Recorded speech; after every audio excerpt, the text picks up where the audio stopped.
Alrighty, welcome into Chalk Talk Social. It is Friday, June 26th. And man, it was kind of a busy week, obviously, since we last spoke. My Milwaukee Bucks decided to rip our entire fan base's soul out from our bodies with trading Giannis to the Heat for Tyler Hero and a bunch of young guys and not a top pick and a lot of young guys and potential and maybes. And it was just a damn shame to see the best player your franchise has ever seen, an icon of the sport, get traded away for no superstars, no top 5, 6, not even a top 10 pick, and a bunch of stuff to kind of rebuild the roster. So that sucked. We saw a lot of other trades happen in the NBA with Julius Randle getting tossed out, LaMelo Ball getting tossed out. We had the NBA draft that we'll get into tonight. Terrion Arnold, the Lions cornerback, he is in some heat for doing some kidnapping shit and other stuff, and he might be facing life in prison now. So that's not great. And then now the MLB just came out saying they're trying to propose a cap on contract length, and it's only further putting the nail in the coffin that there's going to be a lockout in the sport. It was a busy week. Iman's back and see what's going on, man. Man, you already know. Listen, Arnold's an idiot. I just had a I kid do want. too. I mean, and if we're gonna go over it later, we'll go over it later. But I mean, how dumb are you? Somebody stole some possessions of yours out of an Airbnb, and you get two girls to help you. It's just you're a millionaire. Just count it as a loss and move on and make more money. Like I just think some people just got so much to prove these days. It's insane. But also, I didn't see it on the show notes. Listen, enough of this WNBA. Caitlin Clark's just white shit. Like I do want to just say this. I'm black. Everybody know Hey, that. what happened? This ain't so. Alyssa Thomas, a dirty player that's been dirty for years. You didn't see her. She put her fist and her knee in Caitlin Clark last night, and so Caitlin couldn't come back because of her back. And now they suspended Alyssa Thomas today, and they're saying, "Oh, they're babying Caitlin Clark. She's white." No, Alyssa Thomas, the same girl that knocked fucking Angel Reese out of the air last year. So, and I don't care what business you in, you protect your investment. And enough's enough. They're not suspending Alyssa Thomas because Caitlin Clark is white and she's a baby. She is a crybaby, but it was a dirty play. Is that really And the I don't. discourse? Is because it's like a black-white Yeah. thing? Oh, man. Yes. I mean, that's Jeez. the story with Caitlin Clark. Everybody's mad that she is the face of the WNBA. There's nothing you can do about it, and it has nothing to do with her being white. She can hoop. Mm-hmm. Period. Mm-hmm. She can hoop. She puts button And seats. point blank. Period. But Alyssa Thomas been a dirty player. She has multiple videos. Like I told you, last year, she knocked Angel Reese out of the air. Yeah. Just so it's just I'm tired of hearing that shit. Alyssa Thomas she should have been suspended more than one game because this is her numerous offense. But I'm just tired of hearing that black and white stuff, man. It's sports. And granted, sometimes it is white thing or black thing, but this ain't it. Yeah, I hate that has to be the discourse in sports. Yeah, I missed that one. But speaking of discourse, and again on the Bucks stuff, we got a Bucks fan joining us today. We outside of me, we had to hear from another Bucks fan. I could go in and in and in. So we're just gonna start there. We're gonna bring Corey onto the show. Corey does some good Bucks content online and whatnot. And I appreciate you making time, Corey, to bathe in this sadness that you and I are both going through right now, losing. Yep. It feels like, I mean, I was really young when the Bucks traded away Ray Allen for absolutely nothing, old Gary Payton and Desmond Mason. And now I'm at this age and we had to those people who lived through that one have to relive through this one now. So first we got to start on the Giannis stuff, man, Corey. Give us unload your emotions at the time, your thoughts on the trade, where you're at now with everything. So I wasn't shocked because all throughout last year, you could see that this was going to come down the pike, right? Like with all these rumors from Shams and Wendy, and I know a lot of Bucks fans didn't like him because we thought it was going to be a scenario like before, which was trade rumor, but then he resigns and then he proves them wrong. The air last year felt very, very different, because it just kind of felt as though Giannis made his complaints a lot more louder. And I just think it just kind of reached a point where those two were, where the organization and Giannis were going to be heading towards a divorce. Mm-hmm. And I mean, I don't even know if this has been within like the last couple of years, but again, there's been, and now the unfortunate thing that's happened where after Giannis gets traded, now there's all these articles coming out There it is. about, all these negative articles coming out about him. And that's really unfortunate because I know he didn't want to end it like that. I know the organization didn't want to end it like that. And I think that there is a such thing as the organization. It kind of felt as though they listened to Giannis too much, gave him way too much input, which there's a lot of people that think, well, you should, but I kind of disagree with that because like Giannis was involved in the Adrian Griffin hiring, right? And Bucks fans were kind of a little uneasy about that because it was like, oh shoot, like it's a first year coach. And then you add that on to you trade for Damian Lillard. And now all of a sudden it's like he goes from, okay, like first year coach, maybe we can develop to now you trade for Damian Lillard. Now it's like, oh, like they need to win a title like this year. And, unfortunately, Griffin didn't get that many games. I think it was like one of the shortest tenures in NBA history. Still don't understand it. Yeah, I mean, he got one of the shortest tenures in NBA history, and I think it was due to two things. Number one, the veteran players, namely Giannis and Lillard, didn't believe in him. Number two, oddly enough, I think a lot of people still think about the record and stuff like that, 31-13. But I remember, like Justin, you remember how bad this team was? The defense was shit. Defensively. It was horrible. They were really bad defensively under Adrian Griffin. I don't disagree with the assessment that the Bucks were getting off talent alone because those were all-star game scores. Like it felt like every game was like 120 to 115. It was bad. Yeah. And I understand that the NBA is all about offense now. Not to that level though. Not to where every game feels like you just can't stop anybody. And I could see the effort on the floor too, where it just felt like guys, in transition weren't as good about getting back as they were under Mike Budenholzer, which ISO ball booty. Yeah, I mean, that's another revisionist history thing where everybody's like, well, why'd they fire Mike Budenholzer? Because, look, in 2021, if they didn't win the championship, like, he was probably going to get fired at some point. So that bought him at least a couple years, but I think he was still, oddly enough, I think he was still on thin ice. Yeah. He was never truly comfortable even after he won the championship. Well, he was getting bailed out by the talent, and that part was very obvious because I've never seen so much ISO ball in my entire life, and it was horrendous. We had like one of the lowest with him, like in the playoffs, like one of the lowest passes per possession before taking a shot in like playoff history, and it was disgusting. And I think what ended up really putting a hole in this whole thing with Giannis is I hated Doc Rivers from the get-go. I've always said he's a fraud, always been on the fraud thing. And then you go get Jimmy Haslam, and I hate that the guy who has ran the Browns into the ground comes over to the Bucks and has swayed what the Bucks are doing. And like you're saying on some of these articles that are coming out of like Doc Rivers is installing this and things start getting really lenient and crappy around the facilities. And Doc Rivers isn't exactly coming off the right way to the players. I think that was a big thing of like, it really truly all collapsed with Rivers and Jimmy Haslam coming in and Jimmy Haslam's paws getting on this franchise and ruining another thing. So, I mean, kind of go from there with like Doc and like to the point of the trade then, like ultimately, what do you think about the trade and how we got here? Okay, oddly enough, there was really no market to get Giannis. And when I say that, like, there were only two teams involved. Okay, so there was just the Celtics and there was the Heat. Like, there was not going to be a Western Conference team that was going to come in and acquire him. So a lot of people thought probably the Timberwolves, but I think as soon as they made the trade for Julius Randle, they were out.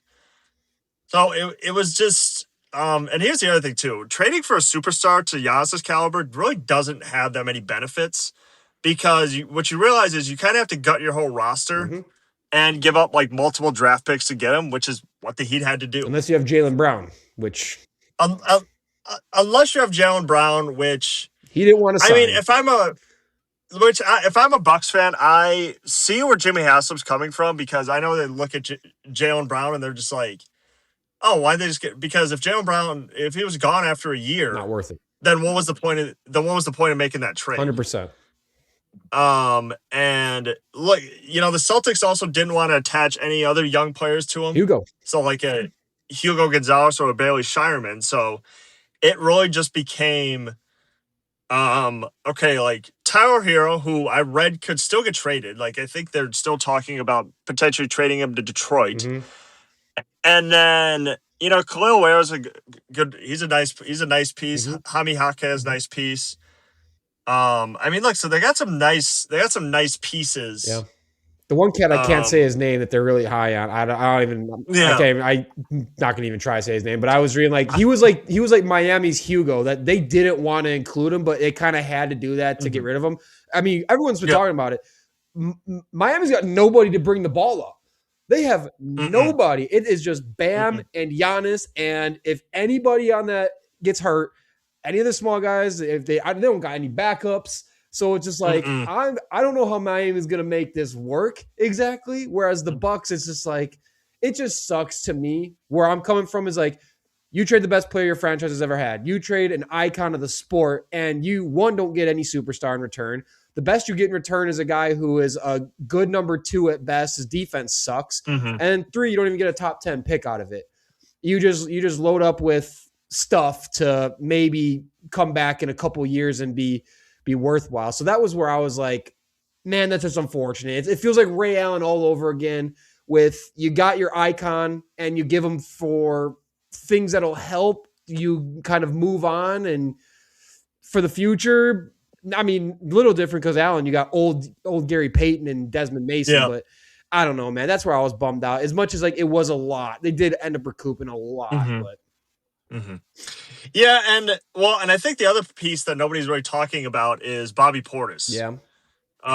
Look, Bobby Portis, like, will always be a favorite of like everybody in Milwaukee. Like, I will always love how hard Bobby Portis worked.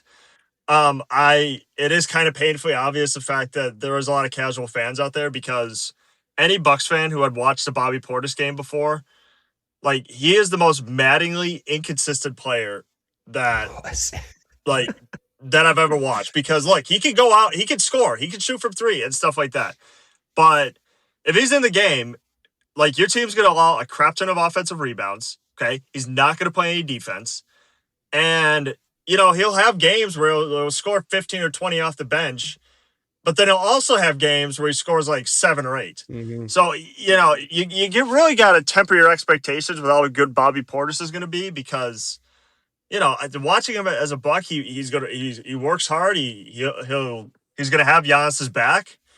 But the other stuff, it's like, you just temper your expectations for how good of a 6-man Bobby Portis really is. Yeah. So where are you at with the trade right now? Before we move on, like, where are you at with like your feelings? Obviously the emotional first day or two, everyone was like in their feels. Now that the dust is kind of settled, like, where are you at with this trade? And we know the roster's probably still going to shake up a bit, because if they put that starting 5 on the court, this team's winning 20 games at best. So where are you at right now? I'm fine with it. I'm just kind of glad that this whole thing is like over. It didn't sound like after last year he was going to re-sign again. And ownership kind of did place him in a corner where it's like, look, he's either going to sign an extension or we're going to trade him. And, I don't think that was exactly fair to him, because I get it. You want to put your foot down and stuff, but I think that you want to show a little more respect than that. But I'm fine with the trade. I'm going to be fine with the rebuild for the most part, because, OKC is one of the best teams in the league now. So, you have to have like endure like crappy seasons before you can like get good again. So if the Bucks hit on their draft picks, sign the right guys, then I think within the next, I don't know what the timeline would be, maybe 3 to 5 years, that they could kind of get back in the spot that they were with Giannis. Eman, you're shaking your head. Eman, before you can take the draft. Hey, Corey. Yeah. Do you listen to Boyz II Men? You ever heard of Boyz II Men? I've heard of it. I've Hey, heard of it. listen, go find the song "End of the Road." It's over for y'all guys. I'm telling you, go like another team. You're never gonna get the spark that I mean, listen, and don't get me wrong, Milwaukee, Giannis era. Listen, no more Oscar Robertson, no more Kareem. It is over for you guys for the next 15 years. I'm just telling 15. you. Come I'm on. here to 15. Come on. Corey, Jesus. I'm here to warn you. The pieces that y'all picked up, the drafts, I'm telling you, basketball's watered down with draft picks now, and no superstar wants to go to Milwaukee, which I like Milwaukee, even it's a little bit more hooder than people think it is. But hey, listen, it's bad. it's bad. Boys to Men, End of the Road. Go listen to it, Corey, because your life as a Buck fan is over, brother. Come on. Yeah. Maybe not 15 Well, years. all right. Well, here's one thing I want to add before, like, Justin and I can relate to this. It's like, he watched Ray Allen. I was a little too young for that, but look, I had really been watching the Bucks since E. Giannis was our top draft pick. Oh, that one's or or like when Brandon Jennings and Monte Ellis were like our cornerstone pieces. So trust me, I've endured life before Giannis. Look, and I hope Jimmy Haslam doesn't ever want to sell the team, because that's the one part that I'm worried about with him being too more involved. Yep. But other than that, I mean, at the end of the day, there's gonna be a lot of Bucks fans who are just fans because of Giannis. Like I'm going down with the ship, so to speak. Mm-hmm. Yeah, I got the Sonics coming back to Washington at least. My all right. This is my. I'm not gonna leave the Bucks, but I am going to be very happy when the Sonics are back. At least give me a West team. But all right, we can move on, because Iman, why don't you hit him with the draft stuff, because you don't seem to believe in it, huh? Not at all. I mean, and don't get me wrong, I like those two guys, but listen, the NBA is going super young, and they take years to develop to where they can carry teams. I mean, you got to think the OKC thing was cool, but they had Shai, who's been in the league a long time and played, so he was able to kind of lead those young guys. And they got lucky. OKC got lucky, and don't get me wrong, the Spurs rebuilt their team in the draft, but I don't. Milwaukee's going to be like Utah.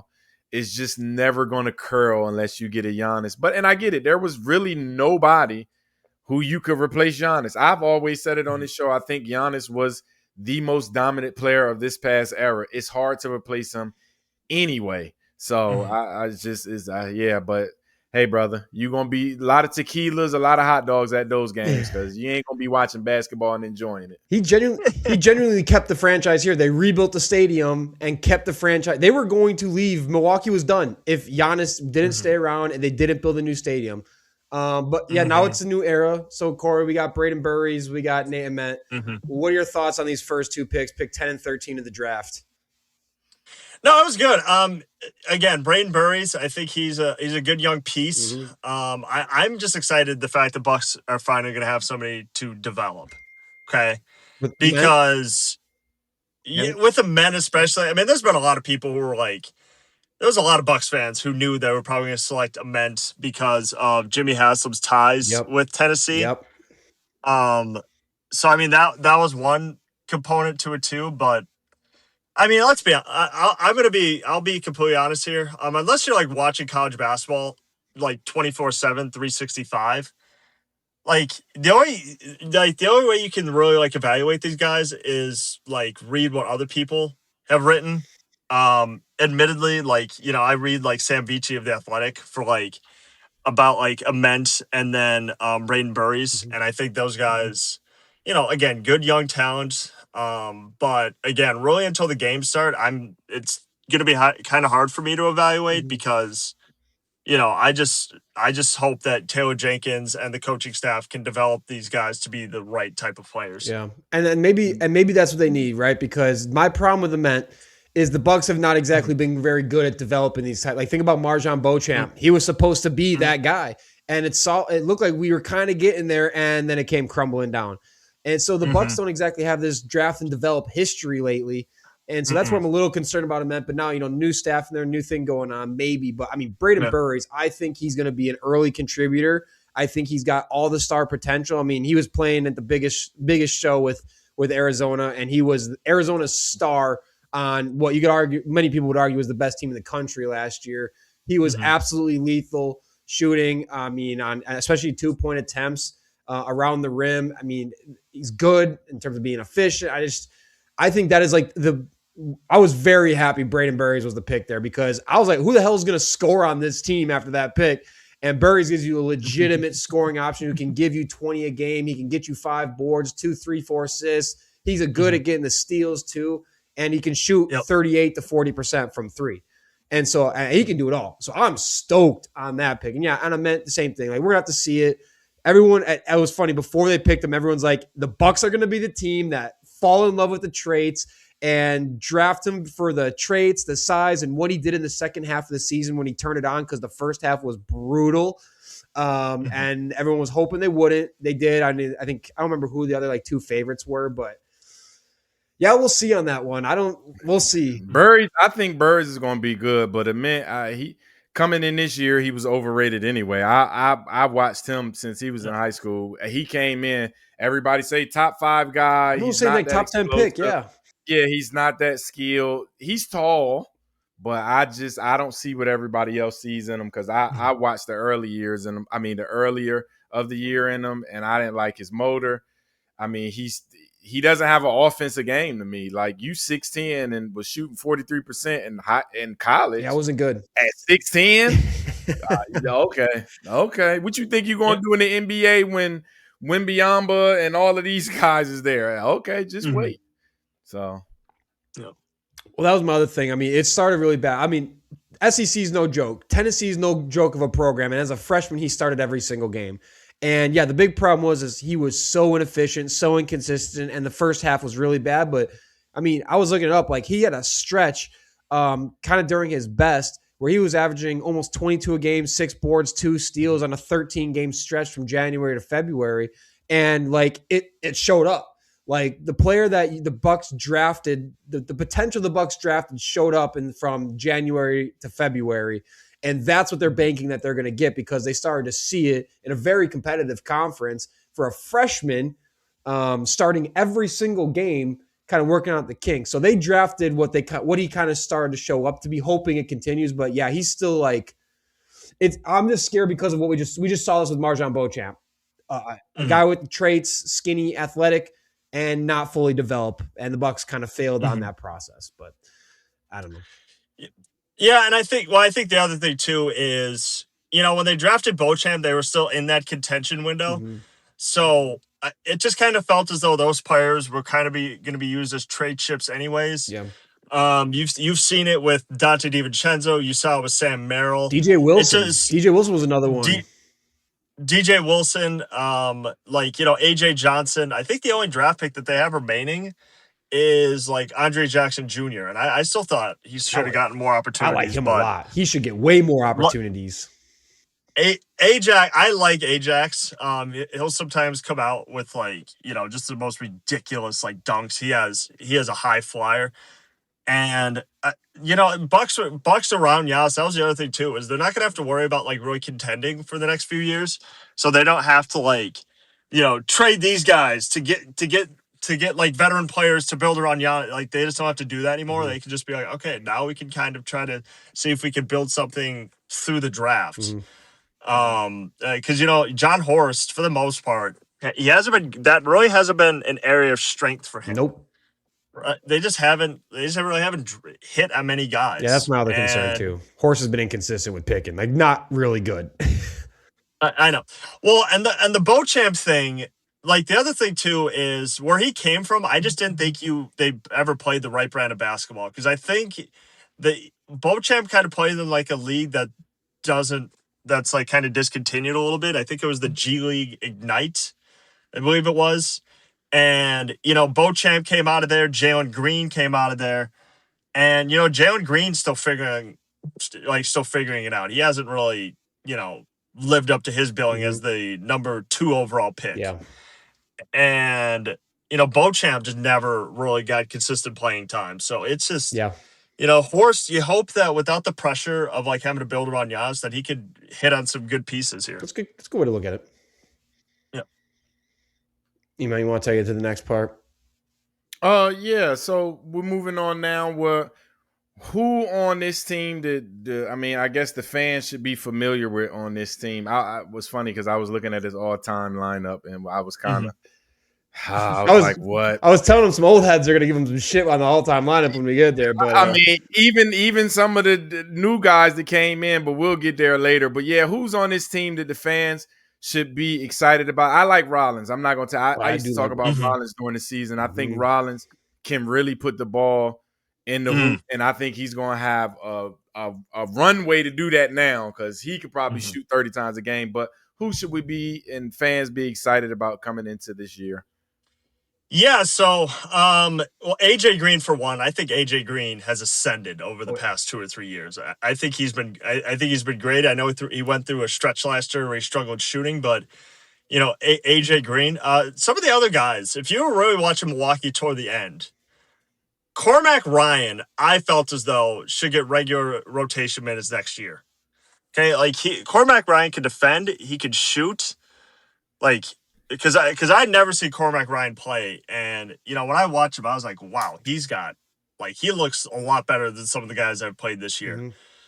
Cormac's actually going. Only played 11 games, and 24 minutes a game, but was averaging 14 points a game on 52% shooting and 46% from three too. Not bad. Yeah, I mean, those are a couple of the other guys I'm going to be looking forward to because I'm really going to be interested to see if Kuzma stays on and if Miles Turner will still be on the team. Send them both. Send them both. Package. Get Kyle Kuzma out of there. He's a bum. Yeah. So I mean, I'm going to be curious because it's basically going to be a brand new team. Kevin Porter Jr. is another guy that I'm looking at. Is he going to be? What's his role going to be next year? So it's going to be a brand new team, but for sure, guys that should play, it's going to be AJ Green and Cormac Ryan. So I'm going to be interested to see how Milwaukee remakes its team under Taylor Jenkins. Are you bought into into Ryan rounds and all that? Oh yeah. He really ascended from in 2025, I believe, when he was it felt as though he was just kind of more or less known as a very pesky defender. But this past summer in 2025, it was evident he worked on his game because he turned into an offensive force for most of the year. And I'm just geez, where was this guy's really, really good. And it felt as though he kind of outplayed Kevin Porter Jr. throughout the regular season. I just was very, very high on him throughout. Yeah, no, he turned it on. Like you said, averaged 17 a game, 4 boards, 5 assists, over a steal in 74 games, and he had great shooting splits along the way. Only player in the NBA last year to average over 17, 5, and 1.5 steals while shooting over 40% from three. He's genuinely got such a high upside that the Bucks should be leaning into him. I don't think we've seen his best play yet, and I think that's an underrated guy that obviously he's never going to get the national media attention, but if you're a Bucks fan, you watch the games, Ryan Rollins is this is one of the guys that you want to see more of, and you hope that they lean into his strengths and overall talent, and that he is a piece that you keep around for a little bit. And let's see where this one goes with him. He's kind of got some stuff, and he was a 2nd round pick. In 2022, drafted late. So yeah, he's definitely starting to blossom at this point. Feels like he can kind of lead this team, I think, for now. Not great, but it's not great. But I have high hopes for Ryan Rollins. All right. Yeah. We were just kind of talking about getting in. Well, before we get into the all-time lineup, Corey, where do you think this Bucks team goes this year? They'll probably get rid of Miles Turner, it sounds like. Kuzma could be on the block. What are your expectations for this team this year? Are you hoping for anything more than 30 wins?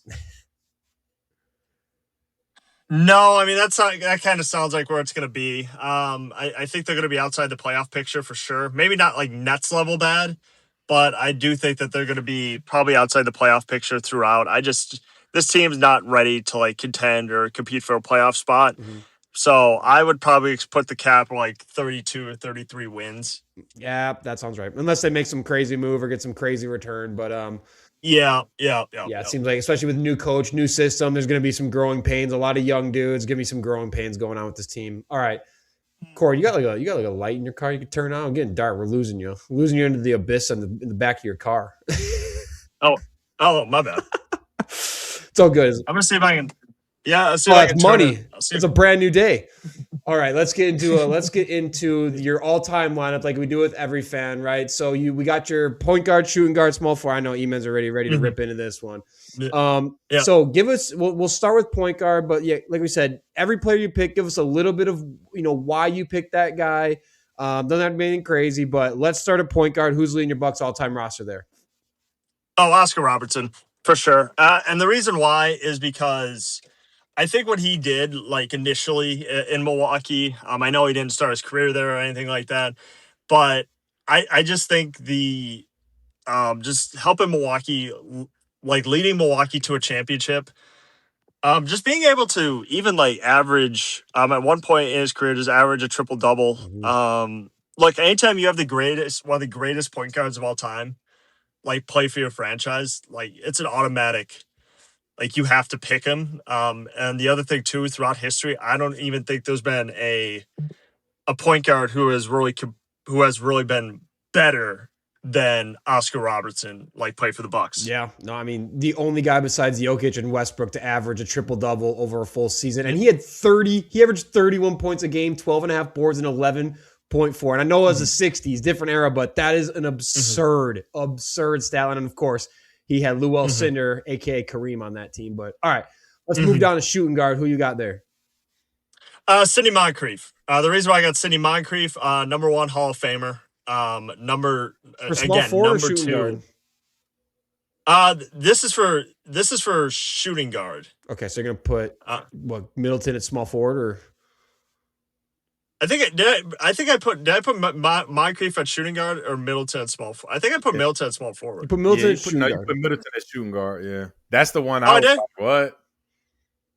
We'll put my Okay. I thought Middleton was a. Yeah, we can leave him at small forward. We can leave Middleton at forward and put Moncrief at shooting guard. Sure. Yeah. Okay. Sure.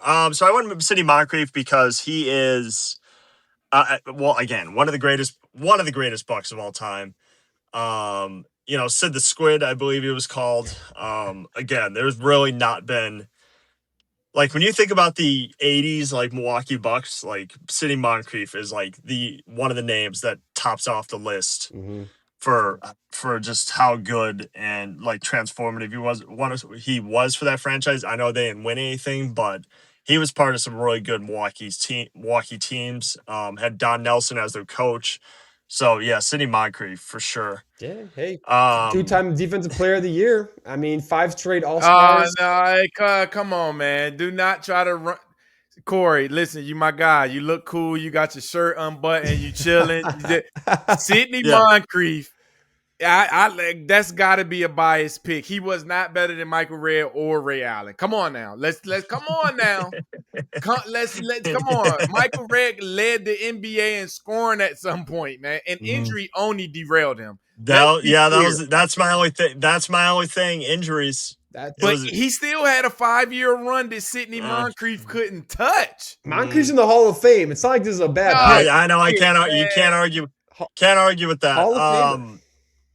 Look, Ray Allen would have been on that list if he would have been in Milwaukee just a tinge longer. Which he should have been. Absolutely. If George Karl would have, all right. What was because the next one we had was Middleton, small forward, you got Middleton there?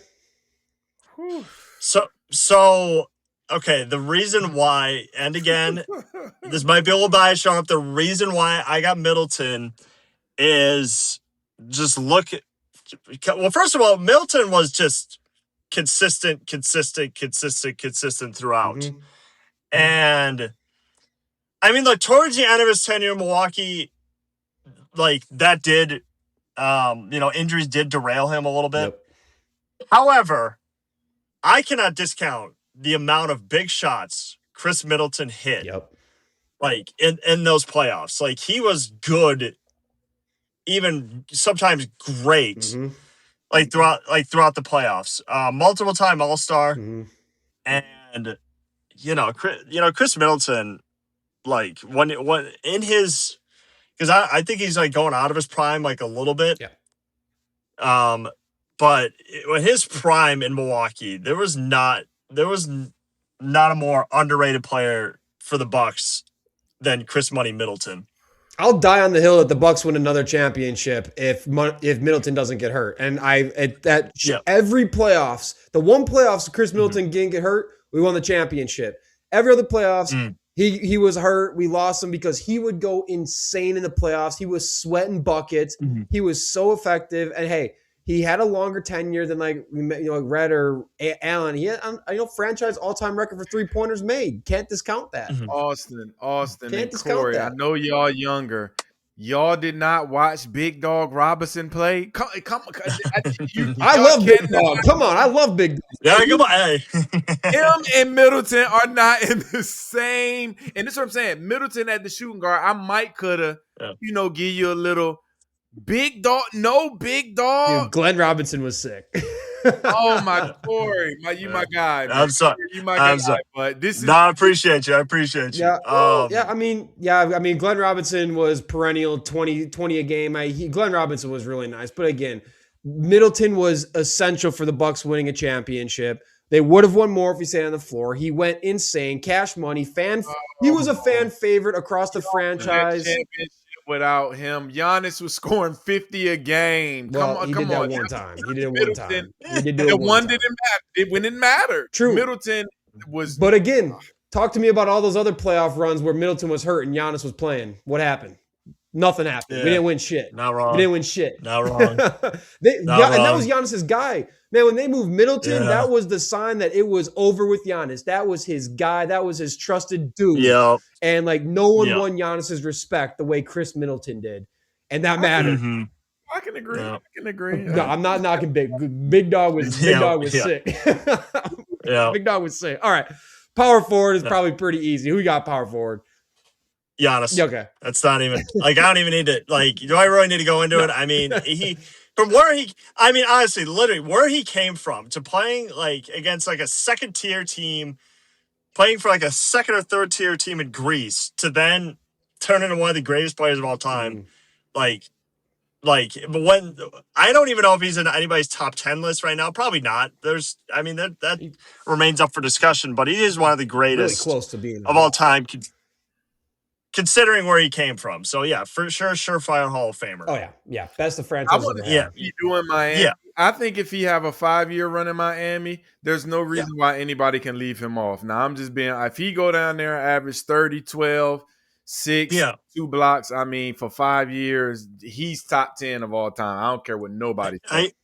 I agree. He's really close to locking in top 10. No question. All right. Center, probably pretty easy one, too. Kareem. Yeah. Lou Alcindor. Lou Alcindor. It was Lou Alcindor with the Bucks, but then it was Kareem with the Lakers. Mm-hmm. Damn, only 6 seasons with the Bucks too. That sucks. After drafting him number 1 overall, man. Now him and Oscar Robertson that's a nasty duo. That's as good as a duo you'll ever ask for. At the almost 32 points a game when he got his first MVP. Finals MVP in 71, man. That's a GOAT right there. One of the best shots the game has ever seen too. All right. 6th man. Who you got there? I'm going to catch so much heat for this, but I'm going to say it anyways. Drew Holiday. And here's why. The reason why I'm going with Drew Holiday, because I have yet to see a player. And again, I understand by basketball, watching experience. I didn't watch in the 90s. Obviously, I wasn't around yet. I had not seen a player who could cover as many holes for the Milwaukee Bucks defensively as Drew Holiday. How when you got a bigger guy on you and you could just easily back you down and score over you. Mm-hmm. Drew Holiday, you cannot do. Drew Holiday is a brick wall. You could not move him. He was nice. I saw him guard. Now, granted, I know people are going to point to, well, what do you do against Jimmy Butler? Okay, which is a fair point, a very fair point. But mostly, Drew Holiday covered a lot of holes, and he had quick hands. You could not get anything past him. He stole a lot of steals, just a rock solid defender. So 6 man, I went with Drew Holiday because if there was going to be a game to be played right now, I would want Drew Holiday to be on my team. That's fair. Hey, maybe one of the most important steals in Bucks history against the Suns there. The Yeah. one that led to the iconic dunk and everything. I mean, yeah, he was so inconsistent shooting, but his defense was Mhm. so incredible. And another guy, Mm. like, I'm not sure we win that championship without Drew Holiday's contributions on defense and Yeah. facilitating despite his offensive inconsistencies. He was huge for that championship run. And I can't blame you for getting a guy. I know there's other options in there. We could have got Ray Allen. We could have got Michael Redd. Could have got Marcus Johnson or Bob Dangerous, but can't blame you for taking a guy who was like critical to the team making the finals and winning. He's there. super underrated I think he's underrated as a basketball player, and he's a winning basketball player. People won't talk about how he'll put his offense to the side. He'll put everything to the side to make sure it's a winning. And I think he's one of the best scoring defenders of all time. You got to think Tony Allen's probably one of the best defenders I've ever seen, Dennis Rodman, but none of them could score as good as Drew Holiday to me. So I think I agree with you on that pick because he's just super underrated as just a winner. He is. Yeah. He super is. All right, Corey, we appreciate your time, man. I know you make a lot of Bucks content, so you want to shout out your pages in case anybody wants to follow you. I know you're posting a bit. Yep. So for my Instagram, it's Corey James Moen. And then if you want to go follow my Bucks podcast, it's Milwaukee Bucks on Tap. Very cool. Are you part of like the Seattle on Tap stuff? No, is this just kind of my own thing. A friend of mine doing. Oh, very cool. All right. Well, Corey, appreciate all the Bucks chat, man. You have a good rest of your night. Thanks for doing this with us. Thanks, guys. Absolutely. See you. All right. Like we've been doing, you know what time it is. It's up on the screen. We got the NFL randomizer game. Last episode, it was AFC only. This episode, we're going NFC only. Iman's coming off his first win. He's closing in the series on our 17-game season here.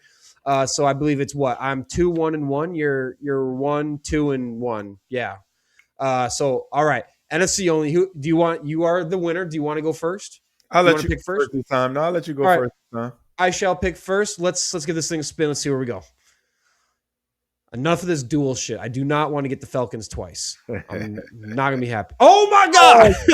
Can I get the Falcons first?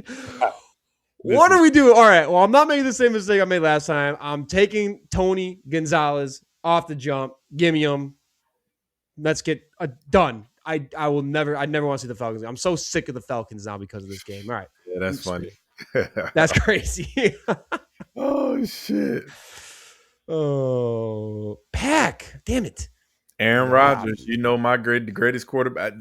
Not the best talent, okay, Tom Brady, but Aaron Rodgers, a discount double check. Come on now. Discount double check. Can't blame him. Best throw of the skin to ever do it. All right. Let's give her a spinny. If I get the Falcons again, I'm quitting. We're restarting. Oh, I saw the Falcons was one away. Oh, God. Okay, I got the Saints. Saints. Where can we go with the Saints? I just took tight end. I was going to say Jimmy Graham was goated with the Saints there for a minute. Saints. You know what? Give me.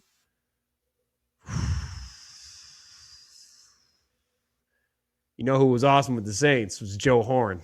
Wide receiver Joe Horn was sick with the Saints. I was gonna go him, Deuce McAllister maybe, or Kamara was good, but I think we can do better. Give me Joe Horn. Okay. Joe Horn was the cell phone celebration, right? Was that him? Mm-hmm. Iconic celebration. I think it was Joe Horn he pulled the cell phone out from under the pad. I think out of the pad. Let me see. Was that him? It was. He pulled it out in 2003. Pulled out a cell phone from under the pad of the stem. Yep. Too. All time. Got fined for that shit. All right, spit it. Give you the Falcons. Oh, the Rams. Damn. You got to start. All right, and I let him go past the last one, but I'm not letting him go past this time. Puka Nacua. So. Damn it. I gotta grab him. Gotta grab him. Oh, okay. What's next? I'm pulling up Joe Horn's stats because I'm feeling I'm going to have to fight for this one. All right, who do I got? Panthers. Oh, man. Panthers come up a lot in this game for us. You know who we haven't picked for the Panthers yet? We have not picked Christian McCaffrey for the Panthers yet. So give me CMC in my backfield. Yeah. All right, next up, I'm going to be Joe Horn stats while I'm at it. I'm going to fight for my life. Who you got? 49ers. I'm happy I took CMC. Yeah, but I'm about to have a receiver room. Give me the greatest receiver of all time, Mr. Jerry Rice, because I already got my quarterback. But goodness grief, try stop these two guys. Your team is Yeah. stacked. All right, I'm in danger. All right, spin it. I'm gonna need something big. So I got CMC, Joe Horn, and Tony Gonzalez, which I still like a lot. I really like that. God You dang. can't be serious with That the is. Saints That's again. I'll let you go first, man. Goodness grief. This is horrendous. Oh, so I need a quarterback. I'm sure not picking a quarterback. I need a tight end. No, I need a receiver and a defense, yeah? Or and a quarterback. I mean, no, because you got CMC, Joe Horn, and Tony Gonzalez. Tony Gonzalez, yeah. So I need a quarterback and a defense? The defense, yeah. Oh my God. Is there anyone worthwhile on that Saints defense throughout history that's like Cam Jordan's nice? Gosh. It's looking like I'm going to even the score up this week. I'm thinking you're even in the score. This is not good. I just cannot take a Saints quarterback here. And that's really wow, true. You can't? I mean, I can, but He's one of the greatest. He's top 10 of all time. Manning? No. Drew Brees. Yeah, what the hell am I thinking? What? Yeah, he's one of the greatest. I've been blanking. I'm happy you said that because every time the Saints come up, I've totally blanked on Drew Brees being a Saint. That's my bad. I'm an idiot. I'm gonna chalk that one up as being stupid. All right, spin it again. See, I'm saving you, but it's okay. I want to win. Yeah, you got a big leg up here. Yeah, oof. Now you got the Cardinals. Ooh, that's helpful. Oh, yeah, I need a tight end and defense. We get two receivers. Yeah, I got two receivers: Puka Nacua, Jerry Rice. Okay. I guess I got to go with their current tight end. I mean, McBride. Yeah, I got to go. I mean, because I got to go for the win. I just can't really take no chances right now. So I'm going with McBride right now. I got to get this win. So I'm going with McBride. This roster's nuts. Yeah, that's the best tight end in football right now. Like, that's unbelievable. Coming off the best tight end season, one of the best ever. Okay. Hit me, Joey. What do we got next? All right. God, I need a huge home run pick on a receiver right here. There it is. Oh, yeah. I feel bad picking Randy Moss again because I just picked him. I don't want to pick duplicates. I do want to pick Justin Jefferson on this one, only because I got Randy Moss last time, and I want to try to switch it up. And I know Joey's going to say Chris Carter because that's Iman's guy, and I can't blame him. I was about to bring some stats in the other day. He's top 5 in touchdowns of all time. Chris Carter is? Listen, I screenshotted it, and I went to send it to you. Like, you were really disrespecting my guy the other day, but it's okay. Oh man! All right. Well, just because give me Jefferson, best in the game right now. I'm gonna go down as one of the best in the game. Is assuming the quarterbacks can give him the football sometime. All I need is a defensive player. Land on the Giants for me. Come on, Giants. Come on, Giants. Oh God. Come on, Giants. Give him the Commanders. Oh, there you go. Cowboys ain't bad. Yeah, and I mean I could go with a lot of guys here, and I've already chose Prime, so I'm not gonna go with Prime. I'm gonna go with Charles Haley. Why not? He won some Super Bowls with us. So okay. I could have went Micah Parsons too. I mean, let's be clear. But I'm going with Charles Haley because Micah Parsons is a bum. I was gonna say I wasn't gonna allow you to pick Parsons. How much you trash on his name? He's a bum. He ain't better than Charles Haley or DeMarcus Ware. I think DeMarcus Ware was. Ware's a good one. Yeah, so I could win a lot. I mean, I've been a Cowboy fan. So all right, I got my team. I got Aaron Rodgers. Hold up, I got one more pick. Oh yeah, you do. I gotta get my defense. All right, okay, let's go with. Yeah, I think your team is. I'm not feeling great about this. Who do I got to finish? The Vikings again, son of a bitch. Thank you. Unbelievable. And I have to go defense for the Vikings. That's some real good guys.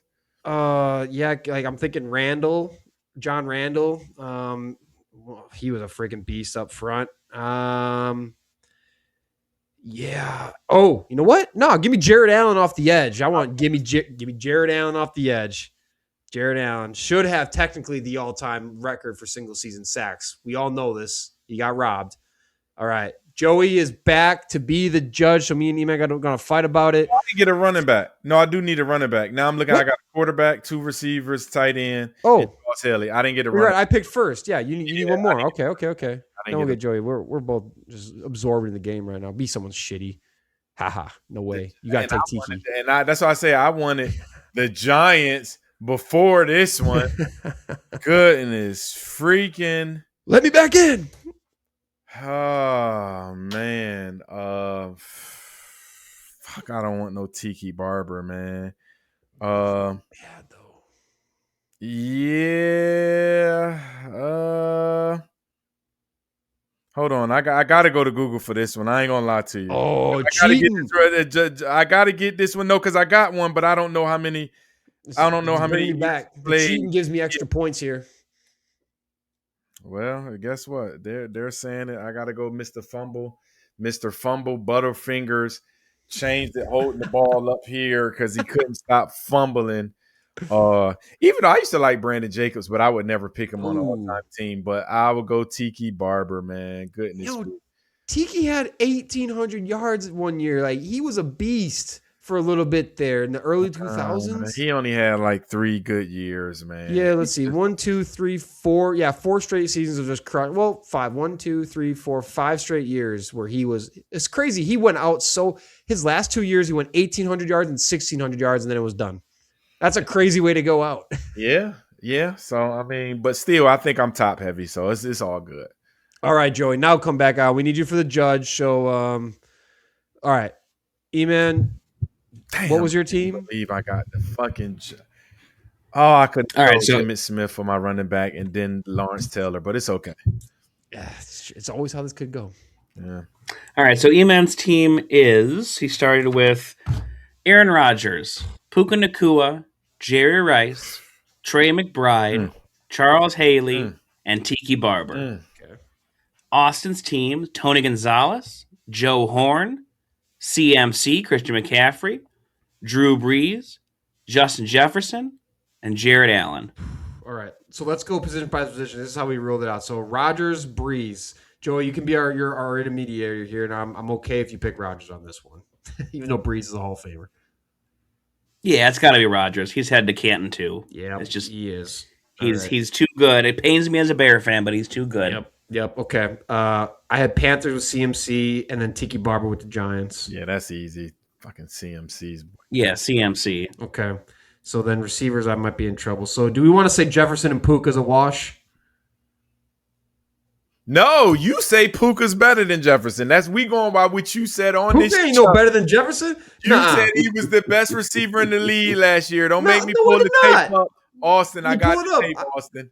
I would never put Puka above Jefferson. But that's cool. That's cool. We can even it out. Still win because it's Rice over Horn. But now I do think you putting Puka with. I would have put Jared Rice against Jefferson, and I get but we did this 2 games ago, and you did the same where we flip-flopped receivers to wash it up. I did, but to me, I think you tried. You was smart. I'm pulling your strategy. Puka. You was pulling Puka with Jefferson for a reason because we know Jared Rice is over everybody.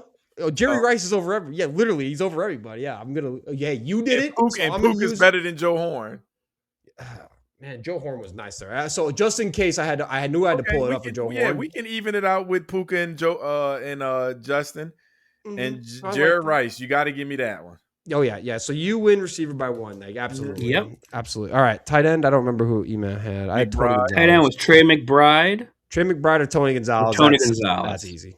That's Tony. Yeah, Tony. I think he's had a longer career though. So you got. I get it to you. I mean, we're talking about number 2 tight end maybe ever or 1. All right, and then Jared Allen versus Charles Haley. Come on now, y'all. You cannot. I better not hear. I mean, it's got to be Haley as a Hall of Famer, but I didn't see him play as much. I'll be honest. He won Super Bowls with San Francisco and Dallas. Now, let's be clear. Jared Allen never won those Super Bowls. Jared Allen was a 3-time first-team All-Pro. And he's got the all-time single-season sacks, essentially. How many times was Charles Haley an All-Pro? I'll look. Hold on. So Charles Haley Haley went. All right. I'm not saying Haley bad. Haley's an absolute dog. That said, Haley. Oh, I didn't realize he like retired and then came back. Holy crap. So Haley, one-time All-Pro, or one-time first-team All-Pro, and Charles Haley had over double-digit sacks twice in his tenure with Dallas. How many Super Bowls did he win? I'm sorry. Is it a team sport or a Charles Haley sport? I'm just telling you. Listen, it is who can win. He helped winning in Dallas. That's why we went get him. Go look at the story. He helped us win.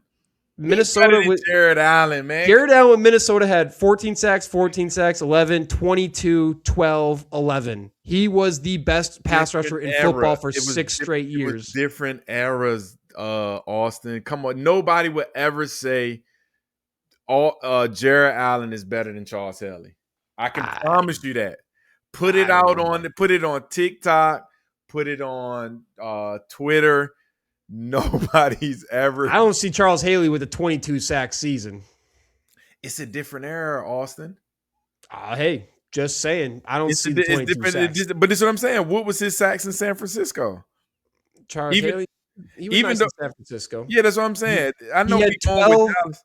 Well, here's the thing. In San Francisco, he had 12, then 6, 11, 10. So him at his best was like Jared Allen at his mid.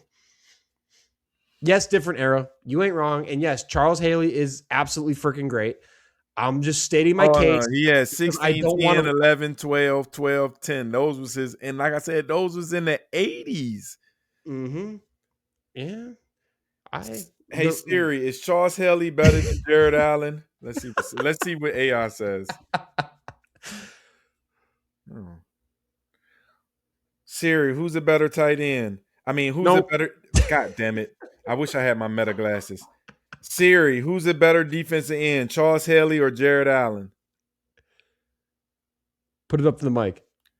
It keep giving me like top 50 greatest defensive players in the NFL history. My ranking the top 25 defensive ends of all time.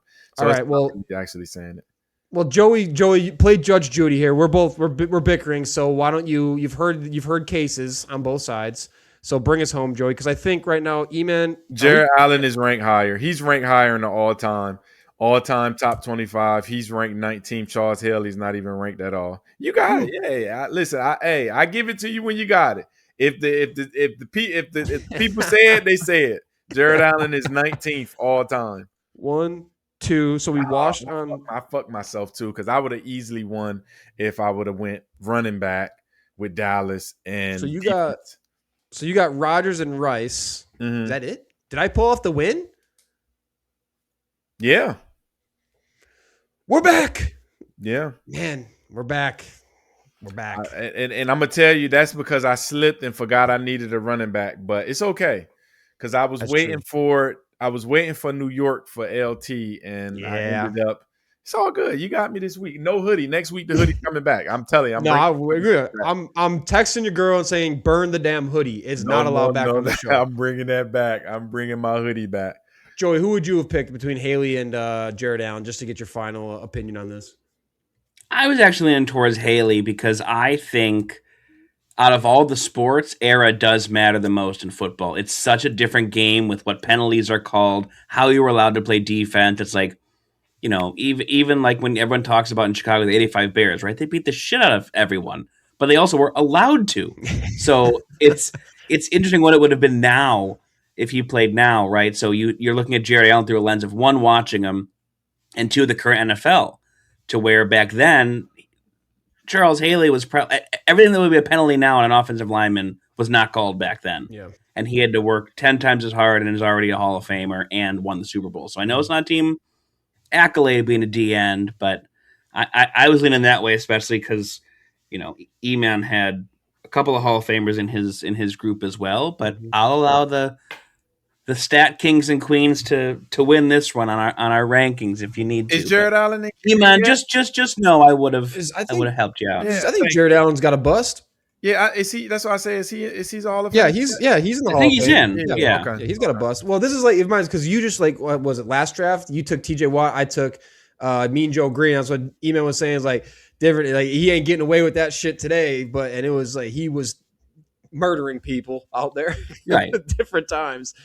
But it's like offensively too, right? So we talk about, like Joe Namath, one of the greatest of all time. Like right now, like it's the opposite for offense. He'd be average. Yeah. He'd be fighting for But back then, right. Back then it was the greatest thing from God, or like when the Bears had the passing record of Sid Luckman from, 1840. I mean, it's because they had nothing back then. Now they'd be a laughing stock. Very true. All right, well, Joey, you're back. So why don't we just rip into the new? Oh, also, so we're claiming I win this one. So I move the 3-1-1. 3-1. Yes. Yeah. Long season. It's still early. It's long season. Still All early. right. Let's get into what we got on the docket today, Joey. And we're at an hour, so let's see how fast we can be on these things without. All right, we'll rip through them. Don't worry. NBA LaMelo Ball traded to the Wolves to help soothe the national media already pounding on trying to get Ant out of Minnesota. No, they don't have Giannis to worry about. LaMelo and Josh Green to Minnesota for Naz Reid, who everyone loved, was a key part of their run this past season. Unbreaking first-round pick in 33, 3 first-round pick swaps, 28, 29, 30, and 3 second-round picks, 29, 32, 33.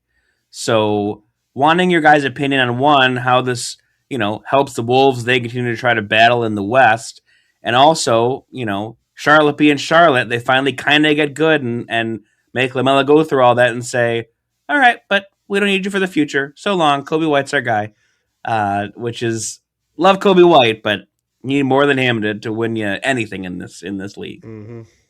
Iman, do you think this makes them like a top 3 lock in the West, or they got some work to do to prove it first? So at first I was looking at Charlotte to me one, because now Con Knipple can be superstar. Brandon, what's the other guy? They picked up from Alabama a few years ago. He can be the guy. Bridges. I think their team winning wise would be better. Yeah, Brandon Miller. That's his name. Brandon Miller. They can subsidize those points. Now, if LaMelo can go to Minnesota, and this real quick, can go to Minnesota and play winning basketball, because he has the skill set to be one of the best point guards in the league. If Ant can just hone him in on not taking bad shots, being a better defender at his length, they're going to be there, because they picked up the guy from Duke who's a shooter. They already got DiVincenzo who's a shooter. They got a 3-and-D guy with McDaniels with 2. And they re-signed Ayo. Ayo with if he can play winning basketball, I'm telling you, the Minnesota Timberwolves are going to be insane. But if the way he currently play basketball, I just don't see it working with Ant. But Ant May can be like, hey, look, bro, you ain't over here to do that shit. Come over here and just have your skill set help us out. And if he can do that, that's going to be scary. Yeah, where I think it can work is Ant was even public. Like, he was getting pissed off with getting a lot of double teams. There was no one really to take the pressure off of him. And so I think the thing here that could potentially hold us back is LaMelo's health has not been exactly ideal throughout his career so far. Obviously, he's coming off his best year. He played 72 games, the most since 2022. Obviously, he finished right behind Knapple in 3-pointers made last year, so he was just insane shooting the ball. The second problem is you get rid of Naz Reid, and you get rid of Julius Randle in a trade as well to the Nets. So the second problem is now you got old Rudy Gobert down low, no Randle, no Reid, and you are pretty depleted of talent of the bigs. So, yeah, it's great. You got Ball, you got Ant, you got Ayo, you got McDaniels, and that is awesome. Like, that's awesome. But down low, you are in big trouble when you start squaring up with anyone who's got a power forward and a center duo, who's got depth down low. So that's where I think it could hold them back. Now, where I think it works because, LaMelo kind of fills in where Minnesota lacked. And I remember from like kind of our Minnesota fan who came on talking about it, is they got a guy who can really good with the pace and can table set for Ant, right? So that's what I was saying. Like, they were forced to use Ant as like a point forward for stretches last season where defense would just load up on him, moving him off ball with a true table setter now, alongside of him to generate easier shots, higher quality scoring. Like, this is what Ant was like getting pissed about, like all these doubles. There was no, other legitimate threat around him. So I think that's why it can work, but I don't think it makes him like a lock in the West yet. Right. I mean, they're going to have a lot to work on down low, especially the Nuggets are still really good. OKC only got better in this draft. The Spurs are, I don't even know if next year is going to be the Spurs peak with how young they are. And they were just in the finals. And so for me, I was like, until there's evidence that Gobert plus a bunch of unproven down low can hold their own against the Wemby and the Spurs, Thunder and their depth, and any other team who's got a better situation than old Gobert plus a bunch of unknowns.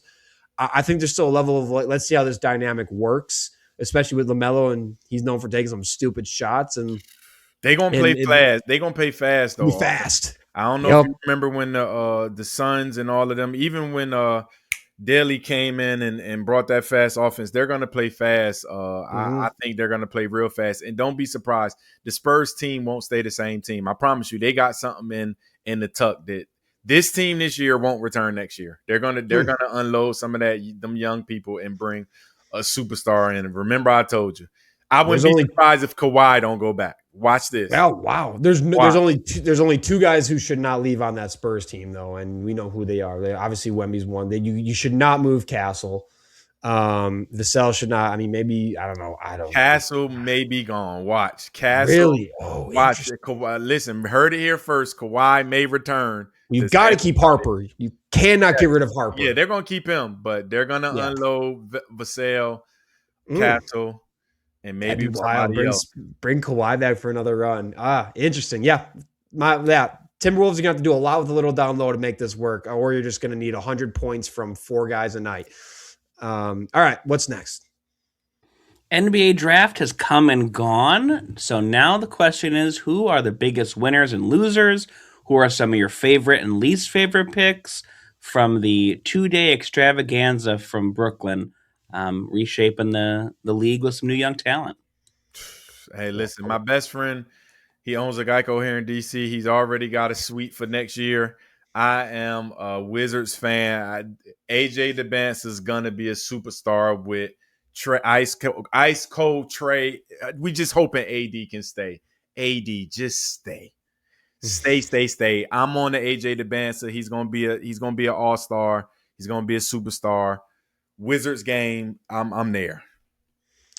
Yeah, the Banter with them is awesome. I thought Cam Boozer was a good fit for the Grizzlies, what they want to do. I still believe in his upside and that he's a little bit underrated. But, I mean, yeah, I love the DeBanza thing. We were clearly wrong. The Jazz did not trade up to get DeBanza like we were hoping for and wanted. But I think what sucks for the rest of the league is my biggest team winner out of this draft was the Thunder. And it really sucks to say that, right? They needed exactly one thing after this playoffs. They needed someone who could hold a torch to Wemby. After they got murdered by that fraud of an all-NBA player, Chet Holmgren. So what did they do? They went and got Ade Maro, 7'3" MFer. They didn't have to even trade anything again. So they went and got the biggest guy in the draft, a shot blocker who can pick and pop, is a textbook addition by direct need pick. And perfect for the Thunder to get him. And then they went and moved up, and I really like this. Bennett Sturts. I'm a Big Ten guy, so I was watching Iowa, watch Badgers. Obviously, we saw Iowa do their thing in the tourney. But to get another dude like Bennett Sturts, who is a solid shot creator, gives them a really nice step scoring piece. He's probably going to come in and be their backup point guard right off the jump. Came from D2 to averaging damn near 20 a game. I love that story. I love that. Yeah. I love I'm saying. So, and he's kind of known to be an Iron Man type dude where he went and balled out in a very, very good Big Ten elite iso ball scorer, great on the pick and roll. So he's going to be a really good backup point guard and who's probably going to get a lot of good time for the Thunder right off the bat to add to what's already a great bench and depth. So it sucks for everyone else because OKC is not this rebuilding team hoping to get a lottery star to become a star. They just lost the conference finals. They went and added a 7'3" rim protector, and they went and got a floor general to immediately fix the two biggest weaknesses that got exposed in the Western Conference Finals against the Spurs. And so sucks to be in the Western Conference. Utah's going to be good too. And even though Darren Peterson didn't work, he wouldn't work out for Utah. He refused to go up there and work out. They said, we don't care. We're drafting you. You're the best player right here. We're drafting you. You go look at that roster. Walker Kessler, marketing, Keontae George, Triple Bailey. Listen, Ace Bailey, Triple J. That team's going to be tough. Collar coming off the bench.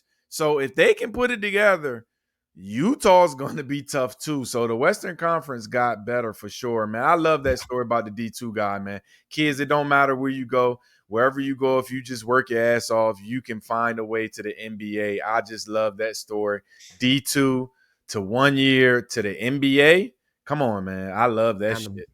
And on the best team in the ball too. Come Well, on one now. of them. I mean, and yeah, Utah, if they just get it right and they work all those pieces the right way, because they got a lot to figure out. They got a lot of shooters and they got a lot of guards. That team, the Jazz might have more to work with from their first 7 dudes than like any team in basketball, especially since Markkanen has taken a star level. Kessler is looking really good. Utah, don't sleep on them. And they got the mountain jerseys back, so they look sick again. No one wants to play there, but that roster on paper can do some serious damage. Do not sleep on it. If they get that right with how they manage the players and playing time and rotations, that could be a nuts good team. And, for the next foreseeable future, they're so young. They're so young too. Markkanen's like the oldest cat there. Yeah. That matters. And he's still he's in his prime right now. Iman, you got a big loser or anything from the draft or anything like a pick? Houston Rockets. We're just bums all the way around. I think Miami Heat didn't really get anything. I feel bad for Darius Acuff, man, going into Sacramento, man. Goodness grief. I was hoping to be a Buck.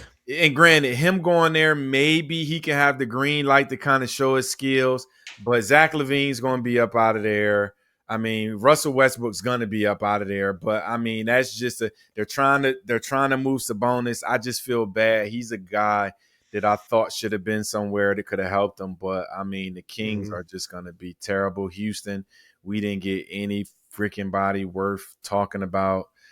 Dallas, I didn't understand what Dallas did either. Like, you already got Gafton and Lively, and I guess that's your guy. You're the new head coach there. You coached at Michigan. You get another big. Y'all already got 2 bigs. You don't need another big. So I was kind of confused by that. But we'll see if they move Gafford or Lively. Yeah, and it sounds like Domantas Sabonis. There's rumors he might be going to the Bucks. It sounds like the Bucks are allegedly looking to trade for him. But yeah, I love Acuff. We both think he's going to be an absolute star in the NBA. He is so nice. I on the Eastern Conference side, I hated what Detroit did, right? Detroit got exposed in the playoffs. So what do? They went and passed up 2 of the best shooting wings in this entire class, and Cam Carr and Isaiah Evans fell in their lap, and then they gave up a bunch of picks to trade up and get Ibuka Okori.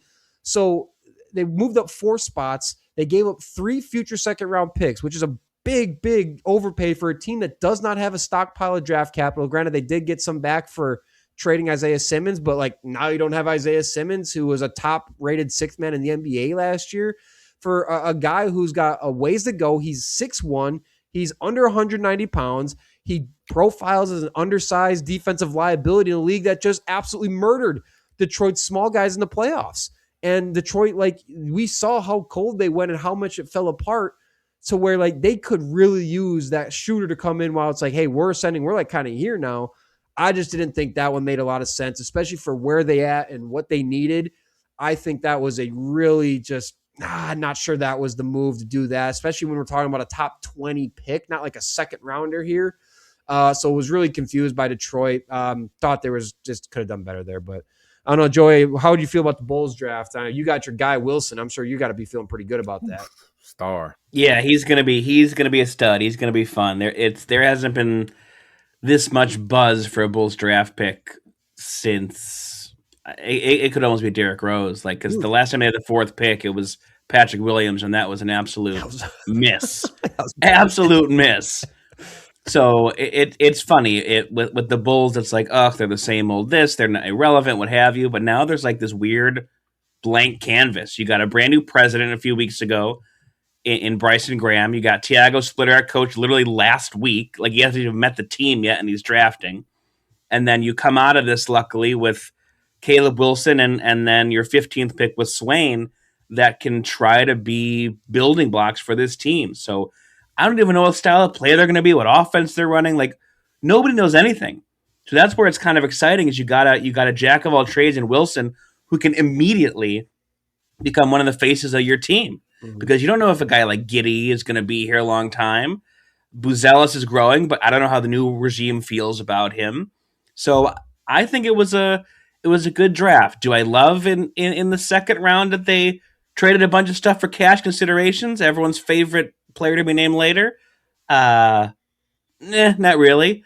But there's a lot of hope right now, and that has been the last thing we've been able to have here. It's been apathy. So to change it to hope is a nice change of pace. Hey, So all I'll say, buy the stock now. all I'll say is once upon a time, Chris Middleton was a player to be named later in a trade from There Detroit you to go. Milwaukee. So don't sleep on it. It may be your Chris Middleton. All right. Yeah, probably not. Fine with me. Probably not, though. But that's a rare one. I bet you Kitty excited to throw some lobs to Caleb Wilson. You can throw them things anywhere with completely. him. I mean, he going to catch it off the moon. So I'm excited to see what he's going to do in the NBA. Yeah, he's nice. All right, let's keep moving. Yeah, it should be a lot of fun. All right, switching to the NFL. We know we always want to get our fans involved, so we did a little outreach, seeing what our audiences are talking about, what they want us to talk about. So our next item is going to the Chargers. We had a request to talk a little more Chargers on this show. So our DM request was asking if it's time to buy stock on Quentin Johnston's breakout. Okay. Picked up his 5th-year option, $18 million in 2027, coming off of 2 back-to-back 8-touchdown seasons, 51 receptions, 735 yards as a key piece for Justin Herbert out in LA. So, are we buying that stock? How is he looking? Or is this not the guy you want to invest in? Iman, you're shaking your head. What are you thinking? I feel like we might be on different planes. He started out better with early in the season, me thinking, all right, he's gotten over his demons with dropping the balls. But late in the season, he just went back to his old ways, and I'm just convinced that he may just got butterfinger demons that's not going to go away. And granted, if you get another year where he gets 8 touchdowns, I think that's good enough. I just don't think he should be paid top 10 receiver money. But I think if you get another year where he's 8 touchdowns, 50 receptions, I think to me, is money well spent. That's all I'm saying. So that's fair. I also think that's his floor. He's got back-to-back seasons with those numbers, and I think McDaniels is the perfect scheme for him. He loves the quick passing attack. Johnson just came out and was quoted like, the scheme he has set up for Yak. In college, I was a big Yak guy, so when he introduced some of the things to us, it lit me up a little bit. I'm really fired up about that. That's what Johnson said. And again, I think it's a big reason why I think it will work because, Iman, you were just talking about it. What has been Johnson's biggest issue in his pro career so far? It's the drop rate for sure, and it's gotten better, but it's also the fact that he can't separate worth of shit. So the problem is, so far, over 60% of his passes in his career have come beyond 10-plus yards, where the McDaniel system is inherently going to reduce that volume for him and play to his strengths better, which even McDaniel said. Like, he's going to play more of that Deebo Samuel role in the Chargers offense. So, I mean, you think about why did Quentin Johnston go in the first round overall anyways? It's because of the yak and what he did if you just get the ball in his hand quick and let him work. Since 2014 in all college football, he is the best in forced missed tackle rate per reception among all receivers, 18th best in yak. And now with Keenan Allen gone, with the rest of the guys on the team, he has the highest target share on quick reads than any other wide receiver on the Chargers, and that's only going to go up. And his QBR was already incredible when targeted. He had a higher yards per route run, higher red zone target share rate, higher first read target rate than McConkey. And so I think the scheme is perfect for him. You get the ball in his hands, let him work, let him run, and you are going to see a different Quentin Johnston because the Chargers have been playing to his weaknesses a lot early on in his career. And now I think you're going to see him playing to his strengths where, again, kind of taking in that Deebo role, letting him run with it. And I think you're going to see him start to flourish and clean up some of the errors here because if you just do it, McDaniel and Johnson teams seem the thing's going to happen. I think it's going to unlock what should have been unlocked already if you just played to why you drafted him in the first place because of what he showed you in college. So yeah, I'm high on it. But Iman, I think like what you stated is kind of his floor. Let's see it again. I don't think he's not worth the big money bags yet, but I'm bought into the system and the growth potential. Absolutely. No, Joey, any thoughts or you want to move on? Oh no, I'm good there. Like, hey, my Chargers Okay. fan. Hey, watch out for my guy Keandre Lambert-Smith too. I coached him in high school. Listen, I get word every day. He is getting better and better. He's another guy that you get the ball in. They called him Big Play Dre in college at Penn State and Auburn. He was Big Play Dre. He's going to have a better impact this year. Just watch. I hope. Yeah, you email text him. Let's get him on the show. All right. Anyways, Listen, he will come on whenever. He already told me he'll come on whatever. He's focused right now. He said he want to kind of get through OTAs because with them people, they don't allow all of these people who are not like superstars to just be on talking. So he's saying he's not allowed all the time to just talk. But once the season starts, when he can talk, he will talk. I would love it. I would love to have Keandre. Sure. I remember him in college. All right, what do we got up to wrap it up? All right, closing one here. The tight ends are getting paid. Falcons and Jaguars secure their starting tight ends. Kyle Pitts, 3-year, $54 million deal. Brenton Strange, 3 years, $48 million deal. These guys are getting the dollars and seeing if they're worth it. Some of the top names, in the NFL in terms of tight end, but are they deserving of these extensions? And are they the game changers that the Falcons and the Jags think that they're investing in? I don't know. I mean, I think they're not bad investments. Here's the thing. The tight end market is about to explode when you consider Harold Fannin, Tucker Kraft, Colson Loveland. There's so many young tight ends. I mean, Trey McBride, Tyler Warren, Brock Bowers. Like, there's a lot of elite young tight ends coming up on paydays really soon to where, like, if Strange on a contract, you're like, you wait any longer, you might be paying him way more. So I think at face value for Strange, $16 million a year seems steep, but I think it's smart because of where the tight end market is about to be going. That train's about to leave if you want to get him at any more of a reasonable price right now.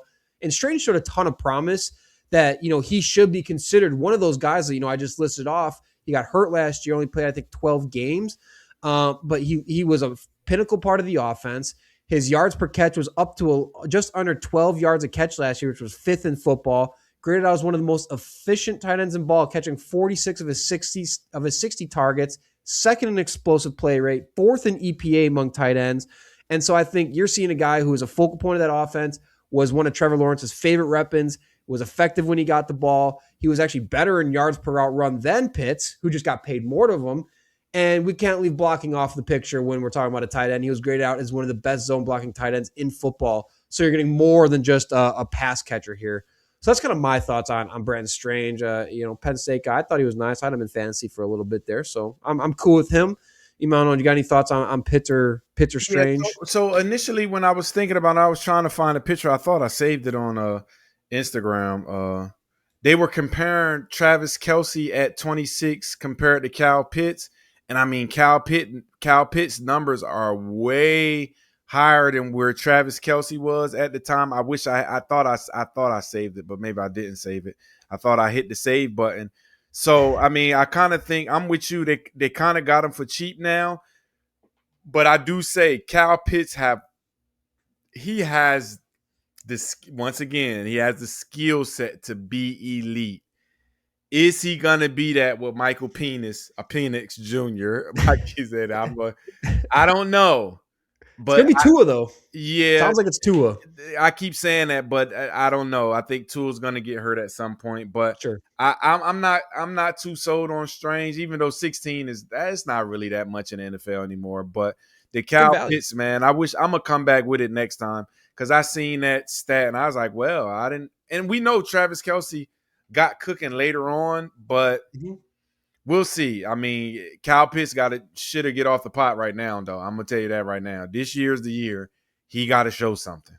No, that's 100% it, right? Because everyone always blames the quarterback play with why Kyle Pitts has not done more, which it's fair. But again, we can only say it's past the point of just blaming the quarterback. He simply has not lived up to expectations. Any reasonable Falcons fan should be able to admit that. Last year was nice, but again, we're talking about a guy with one 100-yard game in the last 4 years, right? So he has not lived up to what he was supposed to be. However, the reason I'm like, you pay him to be the third highest paid tight end in football now, there is promise. The ceiling finally showed up last year with Penix at quarterback, mind you. So, I mean, there is a reason to believe it stays. And because Kevin Stefanski, new head coach, he loves using that tight end in those offense. And we know old noodle arm Tua is not launching any deep balls, right? And to that, they started using Kyle Pitts in a little bit shorter yardage situation last year, which helped him produce at a little bit better situation. So to your point, like comparing him to Travis Kelce, right? He has been very high volume tight end since he's been in the league. Because you think about, besides Drake London, they ain't really got shit to throw the ball to in Atlanta. So only 4 tight ends in history have more yards to their age 25 season, and they're all Hall of Famers. It's Ditka, Gonzalez, Gronk, he'll be a Hall of Famer, and Jason Witten, he'll be a Hall of Famer, right? So that's kind of the company he is in there. That, granted, like I said, a lot more volume. But like I said, they started using him in line a bit last year, which start to unlock some of the better traits and saying the talent. He did drop in his yards per target, but he also increased in his catch rate, and he was number 1 of all tight ends against yards against man coverage last year. So again, the volume was nuts. He was second among tight ends in targets and catches and yards and first downs plus touchdowns, second in 20 plus yard catches. So again, you pay a guy for what you think they will produce, and it's hard to be upset about those stats I just listed off of like, all right, we think he can do more. At least that's his floor going forward is kind of how the Falcons see it, especially with Stefanski. And especially if Penix has got to be your guy at quarterback. That's what he did with Penix at quarterback, where Tua is known to be more accurate than Penix. So you would hope it would only be better than that. And so it's a big commitment. You're giving the you're making him the 3rd highest paid tight end for one good year after it's taken a bit to get here. And he hasn't even broke out in like touchdowns yet. So you're banking on the traits. You're banking on that last season was his floor, but yeah, I don't know. I think I don't know. I'd almost rather pay Strange what they paid Strange than paid Pitts what they paid. I don't know. You're not bought in on Strange yet, no? Nah, I think just Pitts is way more athletic. I think he can do more at tight end than Strange can. So he's a freak. I don't know, Joey. Who would you rather pay at the cost that they went for? I think Pitts is the proven commodity. You're buying potential on Strange. I think you gotta pay for not that you want to pay for past performance, but when you're given these big extensions, like Pitts is the no brainer, and especially like Iman said, the stats don't lie. Even though Kelce and those guys get the bigger stage because of Mahomes and the Super Bowls, this guy's been producing as good, if not better, during his time in the NFL. So yeah, I got to go with Pitts. Yeah, that's fair. Yeah, he's definitely benefited from a ton of volume and just kind of keeping him relevant. But yeah, you got to see that. We got to see, like Iman said, nut up or shut up. Like let break out this year. Last season was nice. Break out this season. I mean, it's time, man. We can't keep blaming the quarterbacks. As valid as it is, we've seen great players do great things with less at quarterback than Kyle Pitts has had. So can't keep putting it there. All right. We ran long. Great conversation. Great to have you both back. It feels like it's been a while. So this is the nice. Big 3, baby. The family's back in the seat. This feels good. All right. Until next week. Hopefully we got some more to talk about. It was a busy week in sports. So much we could have got into today, but we'll see you next week.